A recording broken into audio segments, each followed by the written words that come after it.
Welcome to Defeating Type 2 Diabetes Worldwide, the podcast where hope meets action and transformation becomes reality. Type 2 diabetes is the world's most common non-communicable disease, affecting millions of people across the globe. But here's what matters most. It can be defeated. Each week, I'll share practical steps, proven science, and inspiring real-life stories showing how lifestyle changes can manage, reverse, and even defeat type 2 diabetes. Whether you call it managed, reversed, cured, or defeated, the result is the same: freedom. If you're ready to ask honest questions, discover real answers, and learn how small changes create powerful results, you're in exactly the right place. I'm Mystrom, and I'll be your host for this episode of Defeating Type 2 Diabetes Worldwide. How can a 60-year Type 1 diabetic know how to reverse or avoid Type 2 diabetes? I'm a Type 1 diabetic.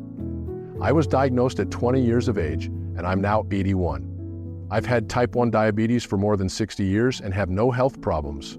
In fact, I'm very likely healthier now because of diabetes than I would have been without it.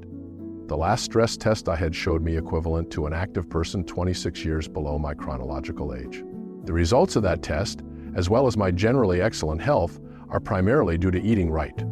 So, what does eating right mean? I haven't learned to eat right by following the food pyramid or by reading what others have written about eating right. I've learned based on more than 90,000 blood sugar tests I've given myself after nearly every meal I've eaten and every snack I've had for the past 45 years. Although I'm a Type 1 diabetic, this message is for Type 2 diabetics, borderline diabetics, pre-diabetics, or anyone who wants to avoid becoming diabetic, and anyone who wants to lose weight. The very first question you should ask is simply this: if I've learned how to reverse or cure Type 2 diabetes, why don't I cure myself? The answer is simple. Type 1 and Type 2 diabetes are two very different versions of the same disease. Type 1 diabetes is most often diagnosed between birth and about age 25. It is not related to eating or exercise habits. The pancreas just stops producing insulin, a hormone that allows glucose from the food we eat to get from the bloodstream into the cells for energy. Without insulin, glucose can't get out of the bloodstream and into cells for immediate or future energy use. Within the constraints of today's technology, Type 1 is not curable, but it is very manageable. Good management allows for a healthy, productive, and long life, as I have personally experienced. Type 2 diabetes is different, though. It is typically, but not always, diagnosed at an older age, most commonly in the 40s through the 80s. It is typically associated with eating the wrong foods and a relatively inactive lifestyle. Because of less than healthy eating habits, the quantity of glucose in the bloodstream is higher and requires the pancreas to produce more insulin to get the blood sugar back to normal levels. In non-medical terms, if the quantity of glucose in the bloodstream is higher than normal, the pancreas must work harder to produce more insulin. The pancreas is, in effect, overworked and eventually can't produce enough insulin to get all the excess glucose out of the bloodstream into the cells.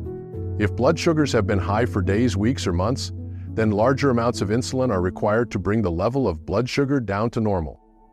These larger amounts of insulin required to initially bring blood sugars down to normal levels are often referred to as insulin resistance, which gives some Type 2 diabetics license to say, well, it's not my eating habits, I'm just insulin resistant.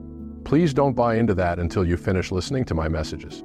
If you don't bring your blood glucose down to normal levels now, you'll have to deal with all the serious complications brought on by continually high blood sugars later. I'll explain these complications in my next podcast. But for now, let's talk about reversing Type 2 diabetes and avoiding all the devastating complications and early death associated with it. Whether you call it reversing Type 2 diabetes or curing Type 2 diabetes, the effect is the same. You'll feel better, look better, and increase your lifespan and your health span. As an aside, both blood sugar and blood glucose are terms that are commonly used interchangeably, and I use them that way in my podcasts and my books. Here is a parable I use in many of my speeches. As in most parables, the situation is hypothetical, but the message is true. I call it the desert island parable. A Type 1 diabetic and a Type 2 diabetic are marooned on a desert island.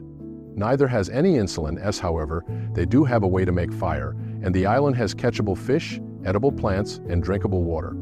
Despite access to the nourishment needed to survive, but with no insulin, the Type 1 diabetic would be dead in a month. In that same length of time, the Type 2 diabetic would be cured. I use the word cure in the parable because having normal blood sugars is the very definition of a non-diabetic. Some may argue that cure is the wrong word because even if blood sugars are normalized, the former diabetic may be more susceptible to becoming a type 2 diabetic again if old habits return. But whether it's called cured or reversed, the likelihood of diabetic complications is dramatically diminished, and a longer, healthier life is the result. In this parable, I say type 2 diabetes would be reversed or cured in 1 month. But why do most readers and listeners glow about how they've reversed type 2 and lost weight in 2 months? The answer is simply reality. It's unrealistic to believe anyone whose eating habits have contributed to type 2 diabetes can instantly change those habits to eating only fish, plants, and drinking water. That would cure or reverse type 2 diabetes in 1 month, but you likely cannot do that, and you certainly couldn't realistically sustain that type of eating over a period of years. The good news is, you don't have to make that extreme change in eating to cure or reverse your type 2 diabetes. All you need to do is eat more of the foods that do not raise your blood sugar significantly, and less of the foods that do raise your blood sugar significantly.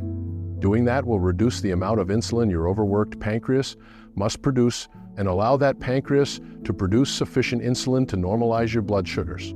Returning a type 2 diabetic's blood sugars to normal can be easily done in 2 months by applying what you'll learn in these podcasts. How do I know this? I've done something that only a type 1 diabetic, whose body produces no insulin, can do, and something that, to my knowledge, has never been done before, and for good reason. For 10 years, I conducted, recorded, and graphed self-administered blood sugar tests. By doing this, I visually show which foods and combinations of foods contribute to high blood sugars, pancreas overwork, and weight gain. Conversely, I also show which foods contribute to low blood sugars, pancreas relief, and weight loss. I would eat the food I wanted to test, and then for 90 minutes, I didn't give myself any insulin and let the food or food combinations increase my blood sugar until I gave myself an appropriate amount of insulin 90 minutes later. Why has this testing never been done before? It's simply because researchers don't want the liability that comes with asking type 1 diabetics to eat foods and telling those subjects not to take a shot of insulin for 90 minutes. It's not healthy, even though it was not healthy to wait that long for a shot or infusion of insulin.